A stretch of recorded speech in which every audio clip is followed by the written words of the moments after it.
Happening now, first at 4, the extreme measures some schools are taking to hire substitute teachers. Happening now, forget Black Friday. One online retailer wants you to shop their deals today. Happening now, it's 73 degrees under sunny skies in beautiful Charlotte. From your breaking news and weather authority, this is News 10 First at 4. Good afternoon and thanks so much for joining us. I'm Kirk Montgomery. We have a lot of information to share with you on this Monday. We begin with a lawsuit filed against the Lansing School District. A mother claims the district was neglectful in regards to an incident involving her son who has autism and his teacher.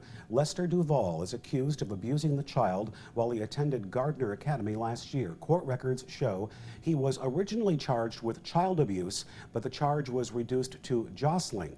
News 10's Ann Perrette talked to the mother today, and you'll hear from her tonight at 6 o'clock.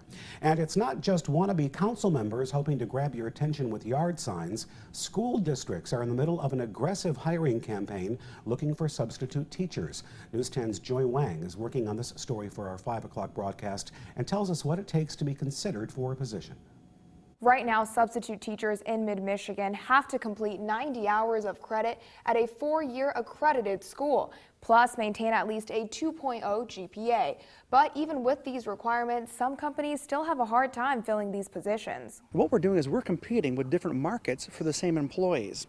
And so when people are looking for jobs and you see several help wanted signs across the state of Michigan, we too are looking for the same people who are willing to come in and serve in the local school district. Teachers also have to pass a criminal history background check and be fingerprinted before starting. I'm talking to local school districts about the shortage. In Lansing, Joy Wang, News 10. Consumers Energy is hanging the Help Wanted sign. The utility has plans to hire more than 50 journeyman line workers in 2016 and up to 50 apprentice line workers over the next several years.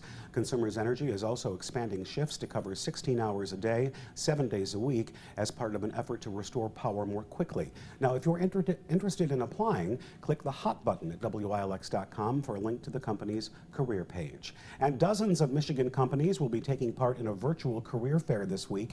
It's set for Wednesday from 10 to 4 on the Pure Michigan Talent Connect website. You have to register online, which we've included a link to on the hot button on our homepage. Some of the businesses taking part include Bell Tire, MSU Federal Credit Union, and Dean Transportation. Some retailers are upping the ante to lure in holiday workers. For example, Toys R Us is giving part-timers a chance to do double their hours, while Macy's may turn more part-time jobs into full-time positions. Target is also offering holiday workers more money if they work the busiest shifts. Several mid-Michigan communities are holding elections tomorrow. Voters in Clinton, Eaton, Jackson, Hillsdale, and Ingham counties will see everything from school bond proposals to city races on the ballots. Polls open at 7 a.m. and close at 8 o'clock, and we'll have the results posted on WILX.com once the precincts start reporting those numbers. Covering more news across the state, first at 4, the 14-year-old Ypsilanti Township girl who was hit by 2 cars and dragged for 2 miles while trick-or-treating remains in critical condition at this hour. Police say the first driver who hit the girl stopped, but the second driver who dragged her for 2 miles to an area on Michigan Avenue and I-94 in Pittsfield Township has yet to be found.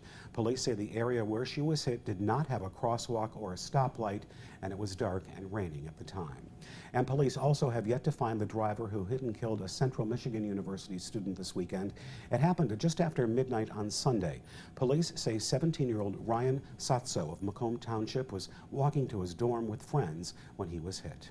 Propane may be to blame for an explosion that leveled a house in Wayne County last night. DTE Energy says the Redford Township home was not hooked up to its natural gas system, and the fire chief says propane tanks were found in the home. One man was hurt in the explosion, which neighbors say sounded like an atomic bomb going off.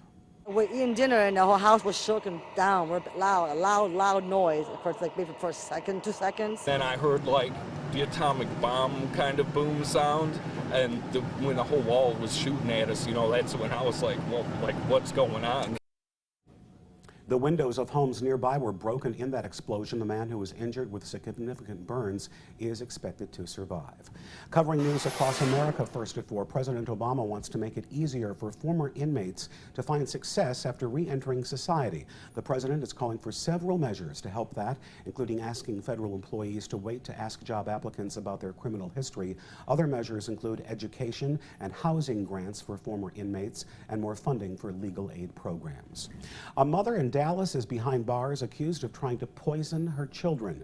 Police say the 31-year-old forced her 4-year-old son to ingest ant poison after telling her 3 kids she planned to kill them and then herself. The boy is being treated at a hospital where his condition has improved from critical to stable. The other 2 children, who are 7 and 12 years old, are with a family member. A Nebraska woman with a long history of DUI arrests is recovering after police say she broke into a zoo and got bit by a tiger. Police say the 33-year-old trespassed on zoo property after hours and reached into the animal's cage early Sunday. That's when the tiger bit her. A friend took her to the hospital where staff said she appeared either drunk or on drugs. She's since been charged with criminal trespass. Geologists don't seem too worried about a huge crack that's opened up in central Wyoming. It's about 50 yards wide and at least 100 feet deep in some places. The hunter who first discovered it says it started small, but within a few weeks grew into the length of 6 football fields. Geologists believe it was formed by a slow-moving landslide and that it's not dangerous because of its remote location. Covering news around the world, first at 4, investigators are hoping the black box flight recorders recovered from Saturday's plane crash in Egypt's Sinai Peninsula will help pinpoint the cause of that crash. All 224 passengers and crew were killed, a majority of them Russians who were headed to Egypt for vacation. While terrorism isn't being ruled out, officials from Egypt and Russia say the most likely cause is a technical or mechanical failure that caused the plane to take a sudden plunge and break apart in the sky. The company that owns the cargo ship that sank during Hurricane Joaquin has filed legal action that could block lawsuits from the families of the 33 crew members killed. Tote Maritime says it should be exonerated from liability in connection with what happened to El Faro. 4 lawsuits have already been filed, but this court action could prevent any more. Meanwhile, efforts are underway to recover the ship's black box after a specially equipped Navy vessel located the wreckage on Saturday. The National Transportation Safety Board says neither the ship or its cargo will be recovered, but if human remains are found, they'll attempt to recover them. 10 whales were found washed up on a beach in France this morning. By the time animal rescuers arrived, 6 of the 10 whales had died, so a rescue mission was launched to try and save the 4 remaining whales. Firefighters could be seen hosing down the whales to help prevent dehydration, while diggers were dispatched to try to get the whales back into the water. It's unclear what caused the whales to beach themselves. Well, Disney is not the only theme park raising its prices. Still to come, first at 4, who else will be charging more for your next vacation? Plus, Amazon is offering twice as many lightning deals for holiday shoppers this year, and they start today. Details coming up in today's consumer news.